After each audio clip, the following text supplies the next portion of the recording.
Man, that game was not easy to watch, but I'm sure the Devils will take the win. Jack Hughes had an interesting outing, and Vitek Vanecek stood tall in between the pipes for New Jersey. We have a lot to talk about in today's episode of Locked On Devils. Buckle up, everybody. You're Locked On Devils, your daily podcast on the New Jersey Devils, part of the Locked On Podcast Network, your team every day. Hi, this is Bryce Salvador, and you're Locked On Devils with Trey Matthews. Scores!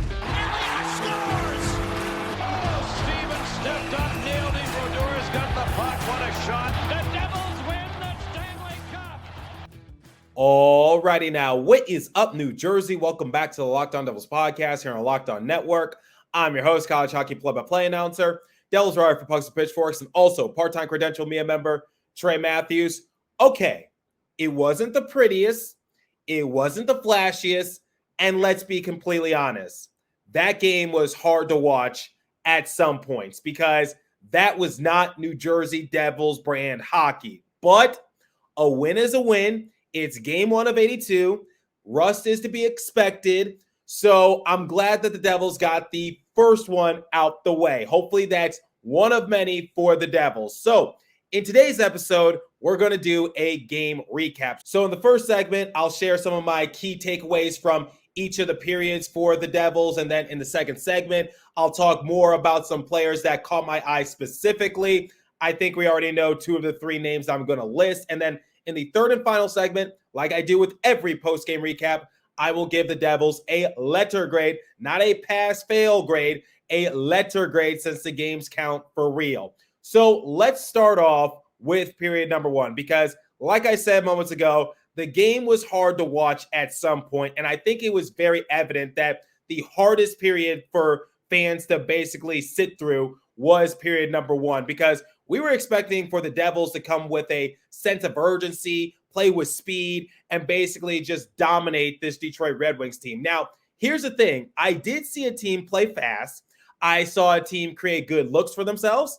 I saw a team basically skate circles around their opposition, and I saw a team executing somewhat decently on the power play. And this team, their main color is red, and they have some white in their uniform as well. But spoiler alert, it wasn't the Devils. It was the Red Wings who were basically dominating the Devils in period number 1. So to put it bluntly, PK Subban basically described the Devils as first period during the intermission that it was a lack of effort from the Devils and they were getting outplayed in their own barn. So that cannot happen. And like I said, I think back to the preseason, I was more impressed with the Devils' preseason performances compared to the first period of game 1, because one of the biggest takeaways I got from preseason was that whether it was against the Islanders or the Rangers or the Canadians or the Flyers, I saw the Devils play with a sense of urgency. They were playing really fast. And we saw this in the first preseason game when they put the absolute whooping on the Flyers. We saw them play somewhat aggressively against the Rangers. So where was this against the Detroit Red Wings? So that's what I was sort of missing from the Devils, which was they weren't really playing their own style of hockey. There was no sense of urgency, but they were still creating some good looks for themselves. And I even acknowledge it, so I'll give credit where credit is due, because at one point I saw Tyler Toffoli trying to center off Jesper Bratt. Then I saw Luke Hughes try to work the puck in front of the net. And I got to give credit to the Red Wings because they were cutting off a lot of those passing lanes for the Devils. And unfortunately, the Devils weren't given that much room to run and gun like they're so accustomed to. So period 1 was definitely a drag for the Devils. And if you need some more reference, the shots on goal differential was astonishing. So the Red Wings had 14 shots on Vitek Vanecek, whereas the Devils only had 6 on Ville Husso. Now, here's an interesting factoid. Last year, the Red Wings were one of the worst teams in the NHL when it came to generating shots on goal. But did they improve, or were the Devils just that bad? Well, I can't really speak for the Red Wings, but I can tell you the Devils did not play good at all. So PK Subban, he really summed it up well during the first intermission, which was just the lack of effort from the Devils and just getting run out of their own barn. luckily, Vitek Vanecek was very strong in between the pipes, and we'll talk more about him in the second segment. Now, what happened in period number 2? Well, the Devils started to buzz a little bit more because in the first period, they didn't get their first shot on Hughes until 5 or so minutes into the game, but that was a completely different story in period number 2 because I'd say 5, 6, or 7 minutes go by, and the Devils already have 10 shots in period number 2. So Amanda Stein really summed it up best on the X app, which was she was noticing that the Devils were starting to play their own brand of hockey. Unfortunately, still didn't result in anything. But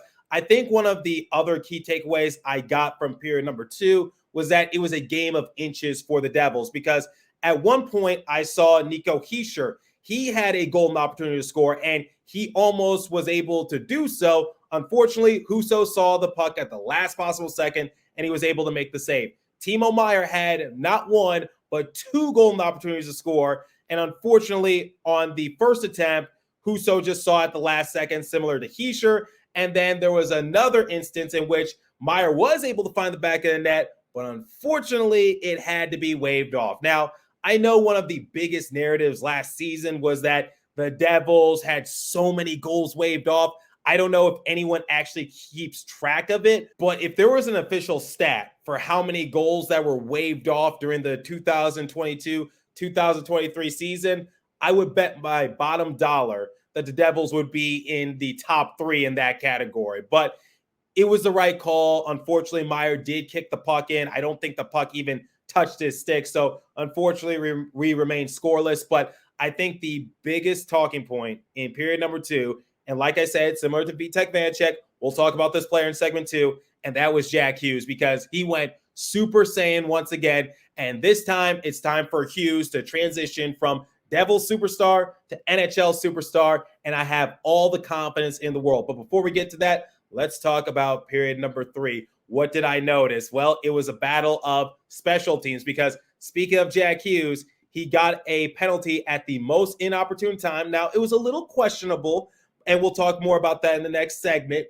But nonetheless, he has to go to the penalty box for the second time this game, if you would believe it. And Alex DeBrincat was able to get a top shelf goal, and that tied the game once more. It was 2-2. But it wasn't just DeBrincat who was able to get a power play goal. The Red Wings got another power play goal late in the period when there was literally 30 or so seconds remaining because Fabry on a very shortened power play. So it was 4-on-4. The Red Wings then go back on full strength, and they're only on the power play for a few seconds, but Fabry was able to poke it in and find the back of the net, and that threatened a little bit because there was still a decent amount of time for maybe the Red Wings to win a face-off, get possession of the puck, and maybe tie it quickly because they took Husso off the rink so that way they could get that extra attacker, so maybe they could get that quick goal, but it was too little too late. Devils were able to escape by the skin of their teeth. So those were some of the things that I noticed, or at least the big things I noticed from periods 1, 2, and 3, which was,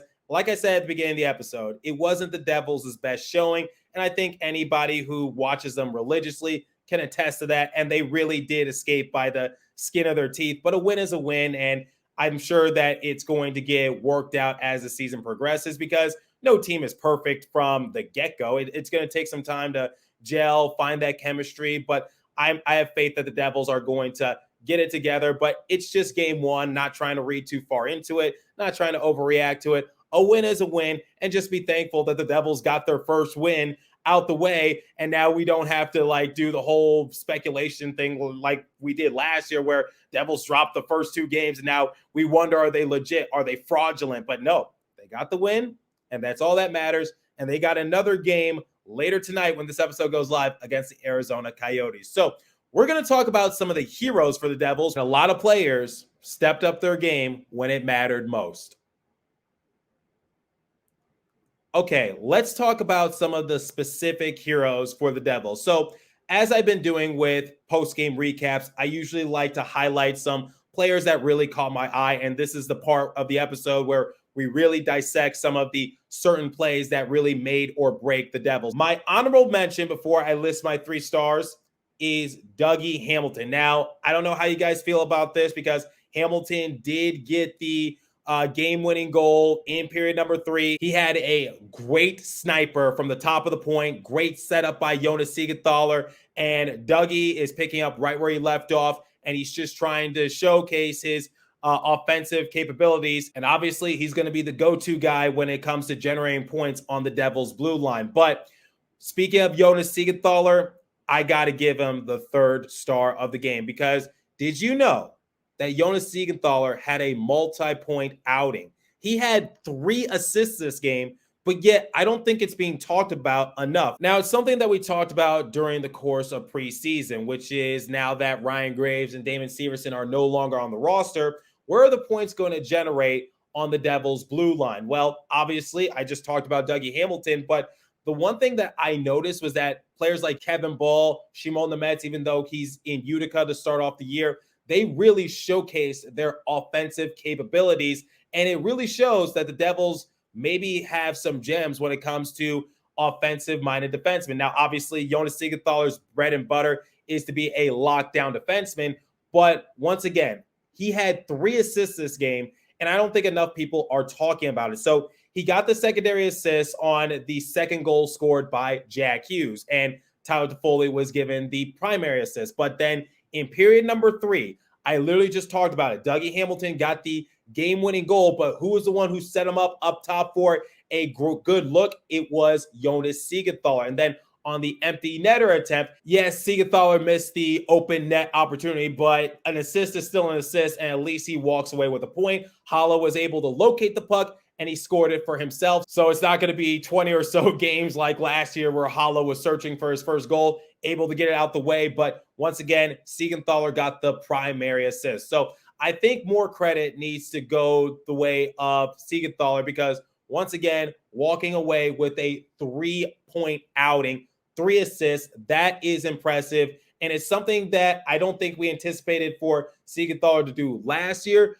but already off to a good start in the points category. Now, my 2nd star, and this might also be a hot take, but just bear with me. My 2nd star is going to be Jack Hughes. Now, I know he was on hat trick watch. He took over in period number 2. We're going to talk about his goals. We're going to talk about some of his blunders in terms of penalties, but let's start off with the good. Let's start off with his goals in period 2, because Jack Hughes was doing what Jack Hughes did best, which is slicing and dicing the defense and somehow, some way, just being a wizard with the puck. Because on his first goal attempt, and this was courtesy on a great pass from Andre Palat, Hughes was below the goal line, running out of room, and what was he able to do? He shoots the puck off the helmet of Husso, and it finds the back of the net. Like, it wasn't like Husso had the puck in his eyesight.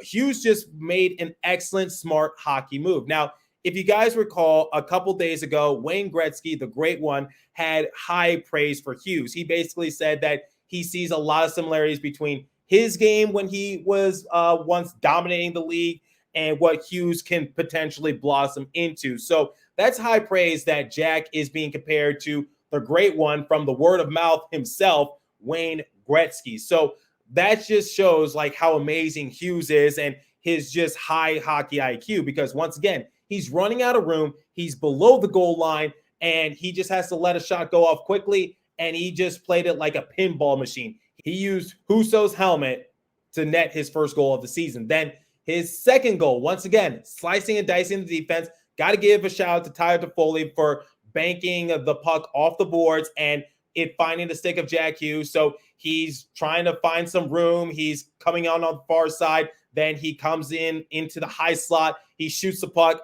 and he scores his 2nd goal of the game. And Hughes was searching for that 3rd one. So that would have been something, because we've already seen a couple of opening night hat tricks from around the league, and Hughes wanted to join in on the party, but he's going to have to settle with 2 goals. Now, let's talk about Hughes's already defeat when it comes to possibly winning the Lady Byng Award, because as you guys know, last season, Hughes was named a finalist for the Lady Byng Award because he appeared in 78 games. He only had 6 minutes in the penalty box, but in this game, first game of the year, Hughes already has registered 4 penalty minutes. Now, let's talk about it. So his first penalty was a roughing minor on Mo Sider.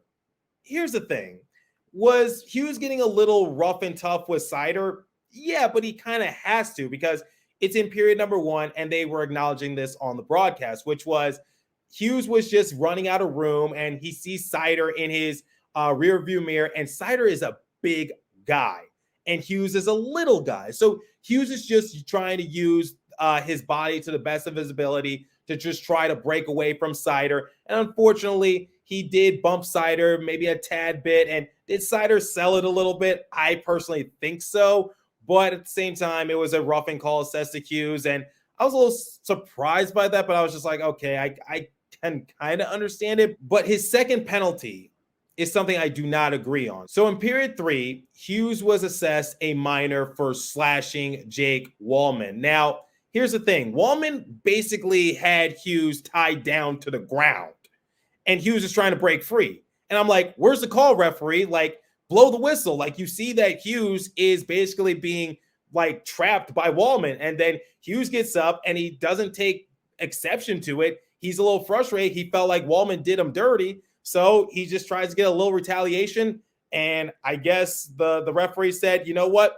You're going to the box. So we heard the chants at the Prudential Center saying, refs, you suck. So I don't really agree with that call. I think Hughes was just trying to get some retaliation. In that case, just let the players police themselves because Wallman did him dirty. Let Hughes get his payback in a sense. But nonetheless, Lindy Ruff said it post-game. The chances of Jack Hughes now winning the Lady Byng Award, probably down to 0 since he's already up to 4 minutes in the penalty box.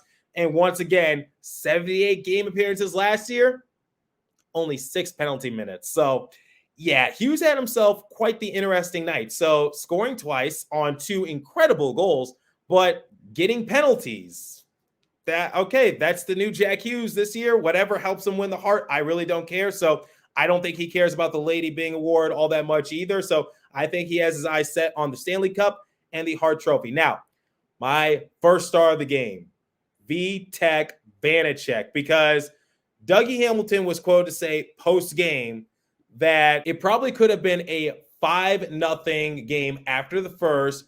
Vitek played great all game. He's a good goalie, and that's what good goalies do. I agree with Hamilton wholeheartedly. Vitek really saved this game for the Devils because there were a couple opportunities, especially in period number 1. Let's go back to period 1, where the Red Wings could have scored, but luckily the Devils were bailed out by the post. So this was not a good showing in terms of overall execution for the Devils, but Vitek stood tall and was making grade A save after grade A save after grade A save, because at times the Red Wings were just hounding Vanecek on the blue paint, but yet that one goal that he let up in period number 2, that wasn't his fault. That was bound to happen. He was getting no help in front of him, and he basically was just forced to, once again, stand tall in between the pipes to make those saves. So I know Jack Hughes was the Devils' first star of the game, but my personal star is Vitek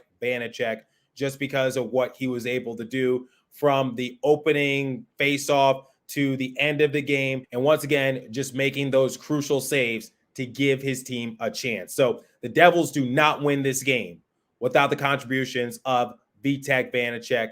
And I hope that everyone takes note of that. So we're going to compare the stats and give the Devils a letter grade momentarily. But before we continue, I want to tell you guys about the Sleeper app. So I'm in the midst of my fantasy football season, and I enjoy playing with my friends, but the NHL season is finally here. Devils have a lot of expectations on themselves. I absolutely love the NHL, and I know you do too. That's why I want to tell you about the Sleeper app. The Sleeper app is the official daily fantasy app of the Locked On NHL Network, and it's my go-to for daily fantasy sports, and especially daily fantasy hockey. With Sleeper, you can win 100 times your cash on daily fantasy. So once again, in the midst of my fantasy season for football, but I'm going to transition over to the NHL momentarily. So use the promo code LOCKEDONNHL and you'll get up to $100 match on your first deposit. Terms and conditions apply. That's Locked On NHL. See Sleeper's terms of use for detail.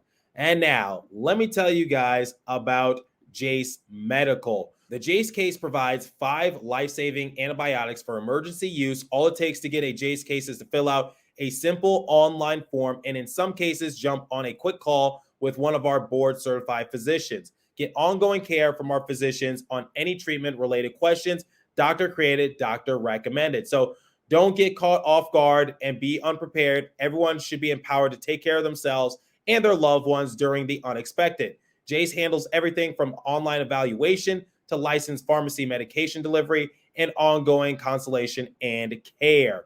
So get $20 off on these life-saving antibiotics and go to Jase Medical by using the code Locked On at checkout on jasemedical.com. That's JASE medical.com.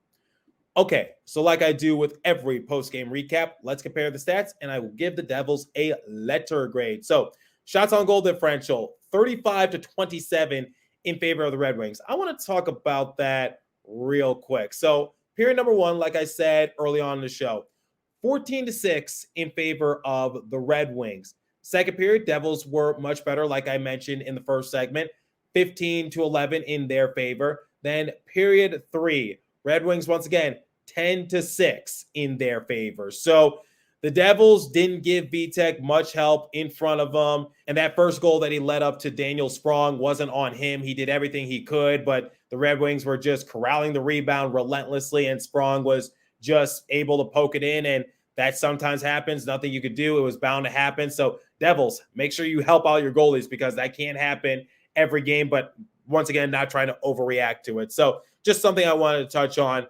momentarily. Now, face-off percentage, 42.4% in favor of the Devils, 57.6% in favor of the Red Wings. Power play, Devils were 1 for 6 thanks to Hughes. So lots of PP time for the Devils. Unfortunately, only resulted in 1 power play goal, but it's a start. But the Red Wings were 2 for 4 in their power play.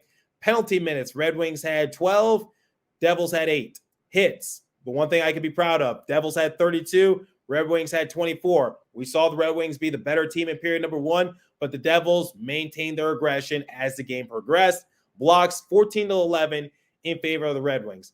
Quite honestly, I don't know what the deserve to win-o-meter looks like throughout the course of the game. I know James Nichols of New Jersey Hockey Now, usually he tweeted that out throughout the course of last season. I don't know if he did it for this game, but it had to have been in the favor of the Red Wings, right? Because they deserve to win the game more than the Devils, but luckily the Devils just struck at the right possible moments, and the Red Wings were just the better team, but the Devils found a way to just surpass them. So that's bound to happen. Once again, wasn't the prettiest win, wasn't the best game to watch, but we'll take a win. So if I had to give the Devils a letter grade, I'm going to give them a B-. So I'm going to be a little more lenient just because it's the first game of the year. You have to dust off some of those cobwebs, and it was bound to happen. And no team is perfect at the beginning of the year. Every team has to work out their fair share of kinks in order to get into a groove. And Devils just had to get back into a groove. Boys are back in town. Now the roster was officially set. Now I think from here on out, we'll see a much better performance. And not every game is going to be perfect, but I'm glad Devils got win number 1 out the way. So let me know what you guys thought about the game. What did you think about Jack Hughes' performance from the 2 goals to the 2 penalties? And also, what are your thoughts on Vitek Vanecek? Should the Devils put all their faith in him and Akira Schmid to lead the Devils to the promised land? I'm curious to hear your guys' thoughts. And also, just shout out to the Devils fans in general. So I saw the pictures. I saw the videos on social media because I am currently cross-country. But I saw the festives before the start of the game, and it was incredible. So I have some people who are in attendance at the game, whether it's my fellow content creators who are credentialed or my fellow associates, like people I've interacted with at The Rock. I saw your guys' posts, and it's just incredible because I don't think that type of atmosphere was that great magnitude even during the playoffs. And that's saying something.